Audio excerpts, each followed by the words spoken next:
Okay, so I'm not trying to say this is only for the stay-at-home moms. This is for all moms. I want all moms to find joy in their home, in their role with their families. The woman's role in the home. People really did not like that wording, the role at home. A woman's role at home. People were very saucy about that. They're like, what about the man's role at home? Why does the woman's role have to be at home? So today I want to discuss why I think that upset so many people. Before we jump in, for those of you who are new here, hi, I'm Hannah. I am a mother of 6 and I absolutely love being a homemaker, and on this channel we discuss a lot of themes concerning particularly your mental health and your mindset as a stay-at-home mom and being a biblical wife. Please grab something yummy that you like to drink, sit down, let's get cozy and have us a girly chat. Okay, so I had a reel that went viral, at least for me. It hit a few million, and it was, I was hopping on this trend of saying, I asked the devil, if you wanted to do this or that, what would you do? And oh, yeah, that was one thing that people really didn't like. They thought I really was like paying homage to the devil of some sort. It was a trend. But it was really, really eye-opening what ChatGPT had to say. Before we go on, I'll play the reel for you.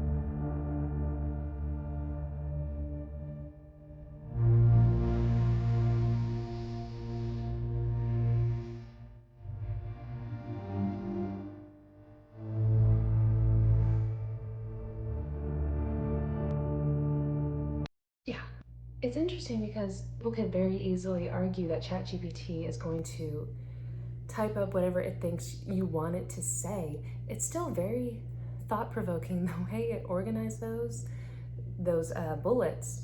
And it's interesting how, I mean, I found it very thought-provoking and very noteworthy. Now, is anything ChatGPT automatically gospel truth? No. We should always look to the actual scriptures to know it is gospel truth. But I think the reason that reel really got under people's skin was our society really feels that if you tell a woman that her main role is to be at home with her children, she feels very limited, almost trapped, almost like she can't support herself. I think a lot of women, rightfully so, are concerned about what would happen if the relationship with their husband goes sideways and they don't have a way to support themselves. One thing that's really frustrating about social media now is that everything very much seems polarized, like it's black and white, and there's not a whole lot of room for nuance. And I think for the Christian or conservative, if you will, side of things, people tend to see things like you have to be an extreme or you're considered lukewarm. And I think we need to be careful about not applying that mentality to literally everything. You don't have to be hot or cold on every single topic that you have to discuss or think about. You actually can have a little more grace and a little more understanding for a lot of issues. It's not that everything has to be one way or the other.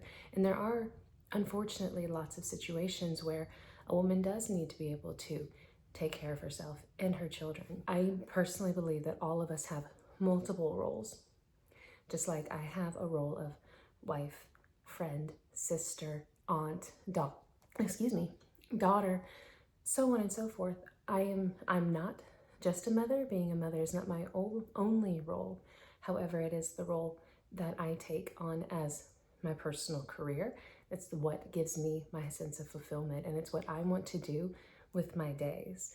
And when I was asking that question, I'm coming from the perspective of someone who has been diagnosed with PPD. I'm coming from the mindset of someone who has really struggled and wanted to be in a better place. And I have often wondered, like, are there really systems out there that are designed intentionally to keep women from wanting to be at home? And as a believer in Yeshua the Messiah, I actually really do believe that our world is meant to cater to the flesh, and the world really does not want to honor anything that is biblical, that is sanctified, that is set apart. And the word tells us that our children are a blessing. They are a heritage, they are a reward. And if the world can convince mothers that they're actually not, they're actually a burden, they're too expensive, they're in the way, they're keeping you from achieving your dreams, then it keeps us from seeing children from a godly perspective. And it also keeps us from being loving, submissive wives and maintaining a beautiful home. What's comfy and reasonable to the world is always going to be contrary to what the Bible tells us. And the thing is, the reason our flesh wars so much against what the Bible says is because the flesh wants to be comfortable. It doesn't want to die to itself. It doesn't want to be sanctified unless we are in such a strong communication and relationship with the Creator that we're willing to let our flesh die away, let it be pruned so that we can grow more spiritual fruit and be more like our Creator. The things that appeal to the flesh are going to feel easier at first. They're going to feel more validating, more gratifying. In the short run, I see when mothers really struggle with their role at home, it seems to just suck the life out of them. They seem so incredibly sad and down. And then we find things like relatable mom content that is this dark humor that's against their children and their husbands and their lives in general. And when you start to consume that frequently, it really does color how you see your life, and it makes self-pity just a habit. And it is not fun living in that state. I have been there, where everything feels like it's against you. You feel like you just can't win. You wake up and the world already feels dark, gray, and gloomy. You feel unmotivated. You don't want to get on with your day. You're like, oh, do I have to do this again? That's rough. And I don't want that for anyone. So yes, I have thought about, like, if I were against the biblical way of doing things, how could I convince moms that their role at home is not good enough, that it's what's bumming them out, that it's what's making them sad, that it's not going to fulfill them? What would I do? What would I say? What would I put out there? And I don't think it's a coinky-dink that it happens to be very similar to what we see pushed on us daily. Oof, I know people are going to come after me. Ugh, okay. I enjoyed long form content because you get to explain yourself a little more, but the fact is, there's always gonna be people who misunderstand and don't like you, and that's fine. That's fine. And I understand if this is not for you, but hopefully it's speaking to the girls who need to hear it. Because I also don't want moms who are struggling with their mental health to think that there's something inherently wrong with them. It takes a lot of work to battle the flesh because it's literally our innate programming. It's our nature. It is hard to create different neural grooves in your brain to think differently than how you were raised and how society pushes things. It takes a lot of work for new habits to form and for different neurons to fire when you think of certain things in your home and certain roles that you have in your life. It does take a lot of footwork. But I'm here to tell you that it is 100% worth your efforts, and that it does get easier over time, and that you absolutely can become that mom who habitually wakes up happy and motivated and ready to take on the day, and who finds fulfillment in being present with her children and doing things like just for fun around the house, whether it's like painting, teaching your kids how to sew, baking, going for a hike, going to the library, and not feeling overwhelmed. Taking your kids out for a fun outing just cuz. And again, not feeling stressed, not feeling burdened. You can do this. You can become that woman. But I also think it helps us to call out the darkness, to bring it to light and say, this thing is not serving me. I think this over here is feeding the lie that I can't overcome, that this is why I'm miserable, that I can't be happy because of X, Y, Z. I think it really helps us to be honest with ourselves about what we're consuming and how it's having an effect on us.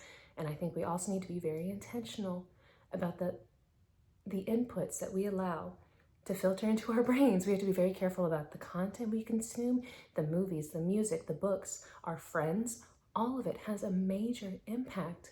And you have to give yourself full permission to to focus on your mental health, because it ripples into everything. And when you're miserable and you're sad and you're struggling, your children feel that. And one thing I really do appreciate about the millennial generation is that we are being so intentional with unpacking things we experienced as children, whether it's trauma or neglect or even just the way we were raised and how we want to think differently. Our generation's really good at unpacking that and seeing how we can take ownership of our part, how we can let go of things we couldn't control, so on and so forth. And I think those of us who are willing to do that kind of self-discovery work are very aware of how important it is to be very intentional in your home. We're very aware of how much our children need us to do our best. And granted, sometimes our best is going to be jammies, a messy bun, and, oven chicken nuggies. That's fine. That's fine. As long as you are working on your mental health and seeing your life at home through a biblical, kingdom-minded lens and thinking, I need to be showing my children the fruits of the Spirit, and I want to embody and exude joy. How can I do that? How can I heal my mindset where I am no longer dwelling on what I'm missing and what's disappointing and how life didn't turn out the way I want it to? How do I wake up basically an entirely different person? And that's something I talk about a lot on my channel, and I don't think we can get around how important it is. And I do feel that it is important to continue to share this with a generation that is growing up with that dark, relatable mom content that makes it seem like it is inevitable to be full of self-pity. And that if someone tries to rise above, if someone wants to be a high-achieving mom, that they're uptight or they're fake. Like, Lord of mercy, if you already have a high-achieving personality, then yeah, you're going to want to be that mom who goes above and beyond. And that's actually a good thing. And don't let anyone tell you that you're wrong for doing that. So how can we actually think differently? What's the opposite? How do we work counterculturally to be that habitually happy mom who lives in pure bliss over the role she has at home? Well, like I said, I personally believe that it helps to call out the darkness, call out the lies, call out the things that are meant to keep us down, because I fully believe that they are. I believe they are meant to stroke the flesh and tell the flesh, no, it's okay. Just stay here. It's okay. Just don't try and push yourself too much. It's too hard. Just stay right where you are. I think we need to push past that and say, you know what? No, it's on me to take ownership of my life. It's on me. If I want to be a happy person, if I want to be the mom I always dreamed of being, and if I want to have a life that I look back on and I'm proud of, that's on me. No one else is going to come riding in on a white horse and save me and make me enjoy my life. Not my spouse, not my mom, not my friends, not my social media. It's on me. Are you saying a mom can't have a career and be happy? I'm not saying that. I know that there are plenty of scenarios where you have to work outside the home, or maybe you just really need to because it is important to you. I'm saying, whether you are a full-time stay-at-home mom or you are a working mom, I want you to enjoy motherhood. I want that section, that role, that part of your life to not be something that you see as draining or in the way. I want it to be something that adds to your life, that gives you a sense of fulfillment and joy and peace. And I want your children to know that you love your role as a mom, that you are proud to be their mom, that you wake up so excited to live life with these people that you brought into the world or that you have adopted, and they have become just like a piece of your heart that's just walking around that you get to love on. I want them to feel that love, that adoration, and that excitement and zest for motherhood oozing out of you, so they know that they feel loved and adored and treasured, just like we all wanted to feel when we were children. Okay, so I'm not trying to say this is only for the stay-at-home moms. This is for all moms. I want all moms to find joy in their home, in their role with their families. So, as I was saying, it's also very important to stop the track of negative thoughts when they begin. You have to stop them. Just no. When you catch yourself in that self-pitying spiral, because self-pity is your biggest enemy, you have to stop yourself. No, I'm a new creature now. I'm being transformed with the renewing of my mind. I'm not thinking like that. And if you are not in a space right now where you can stop a lie and tell yourself a truer fact, like, oh, the baby just wouldn't sleep last night. Everything was so rough. I'm exhausted. You can reframe that with like, I put the baby to sleep 3 times last night. That's awesome. And I'm so grateful for coffee. We might take things a little slower today, but I got this. If you're not in a space yet where you can reframe your thoughts, then I invite you to have something that you love, that you are passionate about, that gets you excited, and redirect. Move into another room of your brain, or shift lanes, if you will, whatever visual helps, and think about that instead. When you start to get in a downward negative spiral, I want you to move to another space in your brain and actively think about something else. You're like, nope, put that over there. We're gonna think about this. It might seem like it's not doing anything, but you're showing your brain, you're creating this break of, nope, we're not dwelling on that. Nope, we're not staying there. And as you continue to break the habit of thinking depressive, negative thoughts, you'll see so much of your life start to blossom and brighten, because our negative thoughts they affect everything. They color how we live life around us. It affects our physical health. It affects our other relationships. So we have to literally break the cycle. And even if it's just like, I want to think about my Etsy business that brings me so much joy, or I'm going to think about so-and-so's birthday. I'm so excited to plan for this, or I'm going to get on Pinterest and imagine this wonderful trip. And where would I go? What would I wear? Like, break it. Break the negative cycle, or whip out a book that you love, put on a movie that you know will distract you, put on a TV show that makes you laugh every single time you watch it. Give yourself full permission to be like, I'm going to break this thought and I'm going to think about something positive. I'm going to fill my brain with good things so you can change the chemistry of your brain and habitually feel better. And once we have the habit of breaking up those depressive thoughts, we can start reframing and speaking more truth over ourselves. And the truth is what's going to set you free. And I also think it helps to just talk to yourself and repeat affirmations of the woman you want to become over and over, and speak it as if it has already happened. And it's just similarly to how when you speak beautifully over a child, like, you are brilliant, you are so kind, you're so thoughtful, you're so good at sharing, and you watch that child just stand up straighter, smile, and just walk into that identity of, yeah, I'm awesome. Talk to yourself the same way.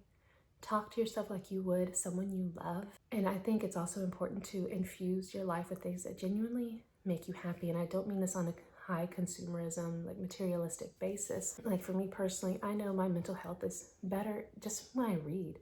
It lowers my stress, and it can be something like Anne of Green Gables. It doesn't have to be something like super philosophical or deep, but something that helps me relax and decompress makes a huge difference.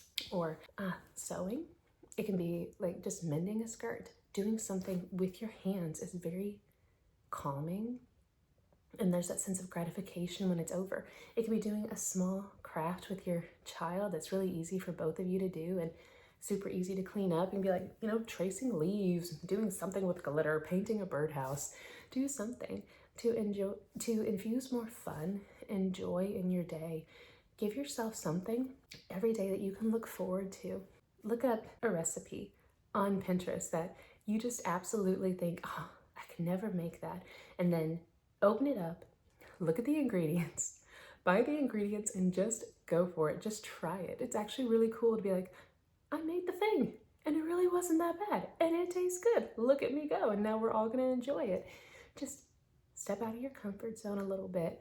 Try something and just see for yourself that you can get a lot more done in a day than you think you can. Because I've been there. I've been there where there are days where I thought I couldn't even conquer a shower. And now I sometimes look back and I sometimes will stop and think, wow, I really got a lot done before 9 a.m. today. That's awesome. The growth is very, very possible. But one of the things that we have to do is be honest with ourselves and break free from this mentality that we're stuck, or break free from this mentality that you can never do anything you want to do because the kids are awake or they're driving you crazy or this or that. Another thing that really helps is to be honest with yourself about areas you know you're lacking in, like if it's patience, organization, being more fun, being more spontaneous, whatever it is you feel like you're lacking in, become an expert in it. That's something that sets you free. Like they say, knowledge is power. To an extent, that's true. When you learn more, the areas that feel overwhelming or overpowering become easy. The more you learn, the more you enhance your life, and the less things bog you down. So if you're struggling with holding up boundaries with your children, you feel like they don't listen to you, start looking into books and podcasts and videos that can help you address that in particular. If you struggle with being a morning person, first of all, start with just getting up. Just do it. Even if you're tired, even if it hurts a little bit, just go for it. And stop letting things hold you back.